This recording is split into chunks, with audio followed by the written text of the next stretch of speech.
السلام عليكم سودو داودee maanta waxaan doonayaa inaan sharxo filim lagu magacaabo The Wall waana filim cajiib ah ee daawo oo iska taxadar filimku waxa uu ku bilaawanayaa dalka Ciraaq sanadkii 2007 waxaana halkaa howlgal u joogay ciidamada Mareykanka Matthew iyo Ice waxay ka tirsanaayeen ciidamada balse markaan waxay joogeen meel banaan ah waxa la laayay dhammaan ciidamadii ay la socdeen waxaana soo haray kaliya labadooda iyagoo awoodi waayay inay dilaan hal nin oo shiishahan Ciraaqi ah 20 saac kadib markii halka labadoodii ay ku go'doonsanaayeen Matthew waxa qabatay daal iyo baahi wuxuu soo aaday meydadka saaxiibkii si uu uga soo qaato qadka taleefanka oo la xiriiro xafiiska ciidamada si caawimaad loogu fidiyo wuxuu meesha uga soo tagay saaxiibkii si uu u ilaaliyo dhaqdhaqaaq kasta oo soo muuqda markii uu yimaado gaarigii ay saarnaayeen ciidamadii waxa uu la yaabay in dhammaantood laga toogtay madaxa waxa uu ogaaday inuu jiro shiishahan halis ah oo hareeraha ka dhow intaa kadib waxa uu bilaabay inuu iska fiiriyo dhinacyada uu ka xigo shiishahanka wuxuuna ku raadinayay doobiraha ku xirnaa qorigiisa laakiin si kadiisa waxa uu shiishahankii xabad kaga dhuftay lugta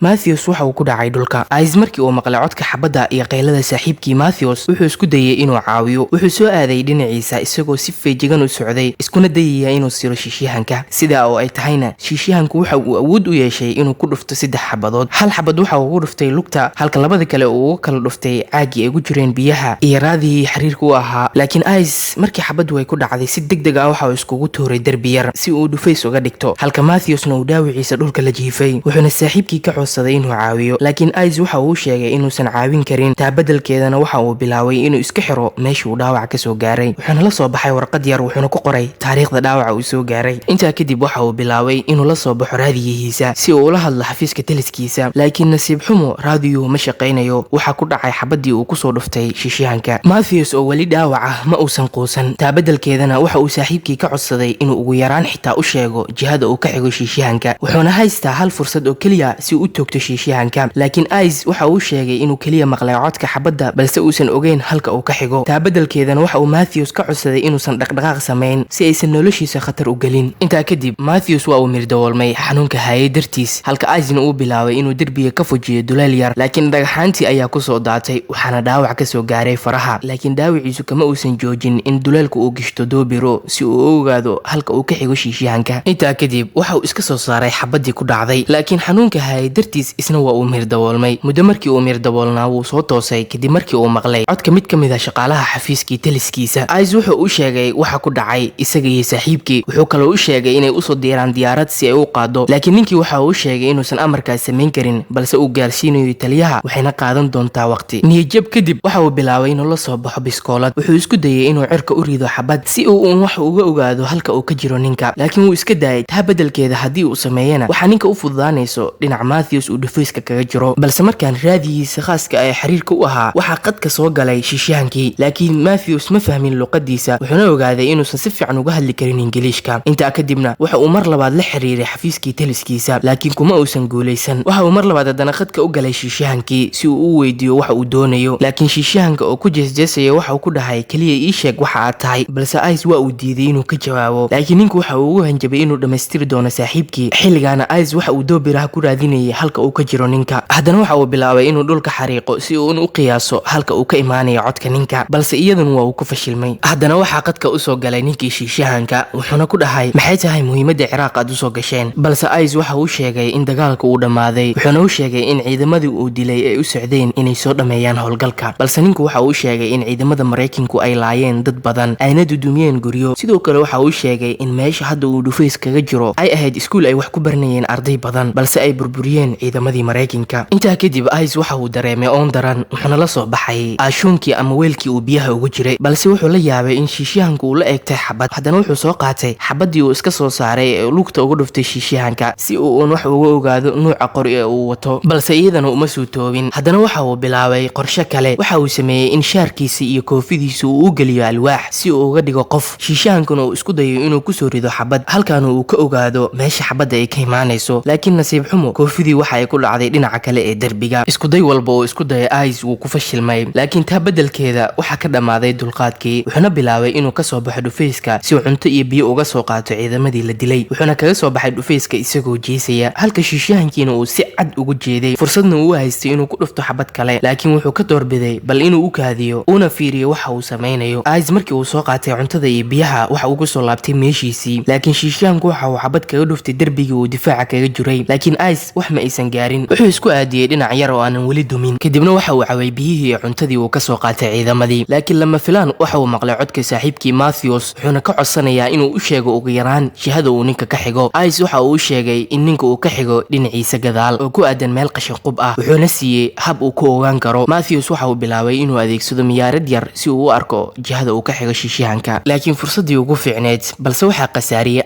Ice kadib markii uu sameeyay qalad taa oo ah inuu iloobay inuu xiro raadihii ay ku wada xiriirayeen ninkii shiishahanka taa oo sababtay in waxa ay ku wada hadlayeen oo si toos ah u maqlo shiishahanka balse labadoodu waxa ay ku wada hadlayeen xiriiriyaha qaaska u ah ee dhagta ugu jiray taana waxay sababtay in shiishahanku uu ogaado in Matthews uu rabo inuu toogto wuxuu doobiraha soo saartay Matthews halka Matthewsna uu bilaabay inuu xabad ku rido dhinacii qashin qubka si mar uu xabad ula helo shiishahanka laakiin nasiib xumo shiishahankii waxa uu xabad kala dhawarka kaga dhuftay Matthews laakiin Matthews weli ma uusan isdhiibin wuxuu isku dayayaa inuu u soo gurgurto dhinacii darbiga ee uu ku jiray saaxiibkii laakiin markii uu soo dhawaaday waxa uu shiishahankii haddana xabad kaga dhuftay madaxa taa oo sababtay in nafta ay ka baxdo Ice waxa uu dareemay murug kadib geeridii saaxiibkii muddo kadib waxa uu soo qaatay raadihii wuxuuna la xiriiray ninkii shiishahanka wuxuuna u sheegay kaliya inuu rabo in wadinkiisa uu ku laabto balse shiishahanku waa uu jaray qadka haddana waxa uu la xiriiray dhinacii xafiiskii taliskiisa balse waxa uu sheegay markaan in 19 saac kadib ay soo gaari doonto diyaarad iyo ciidan gurmad ah intaa kadib Ice waa uu mirdawoolmay maadaama meesha ay ahayd meel banaan qoraxdana kuleel dartii ay la ciirciireysay muddo kadib markii uu soo toosay waxa uu la xiriiray shiishahankii wuxuuna u sheegay haddii uu soo rido xabad markii ay imaadaan ciidanku ay garan doonaan meesha uu ku jiro laakiin ninku uma uusan jawaabin intaa kadib Ice waxa uu bilaabay inuu isku laalaabo xarig yar si uu soo qabsado qorigii saaxiibkii Matthews markii uu soo qabsaday qoriga waxa uu maqlay gooxa diyaaradii loogu soo diray inay soo badbaadiso wuxuuna ku riday xabad dhinacii shiishahanka halka boor badanna uu kala qariyay labadooda Ice waxa uu qaatay inuu dilo ninkii shiishahankii wuu istaagay wuxuuna gacanta u haatiyay diyaaradii waxa soo gaaray ciidamadii iyo diyaaradii intaa kadib waxay u sheegeen inuu yahay geesi waxayna bilaabeen inay soo qaadaan meydka Matthews muhiimadna ma aysan siinin ninkii shiishahanka iyo halkii uu ku jiray markii ay fuliyeen hooshooda diyaaradina ay kor u kicitintay shiishahankii waxa uu xabad kaga dhuftay dhinaca dambe ee diyaaradda taasoo sababtay in diyaaraddu ay sabada ku wareerto ugu dambeynna waxay ku soo dhacday dhulka waxaana ku dhammaaday dhammaan saraakiishii saarnaa xitaa Ice filimkuna waxa uu soo dhammaanayaa iyadoo taliska ciidamada Mareykanka u joogay Baghdad ay cilaamiyeen in la laayay ciidamo Mareykan ah lana soo riday diyaaradii ay saarnaayeen meel ku aadan banaanka magaalada filimkan waxa la soo saaray sanadkii 2017 wuxuuna sameeyay ku dhawaad lacag dhan 3 milyan wuxuuna xilliga ahaa filim qabsaday baraha bulshada haddaba intaa waxaa ku eg sharxaadda filimkeeni maanta sidoo kule yahay bal ra'yigaaga ka dhiibo qaybta commentiga mahadsanid daawade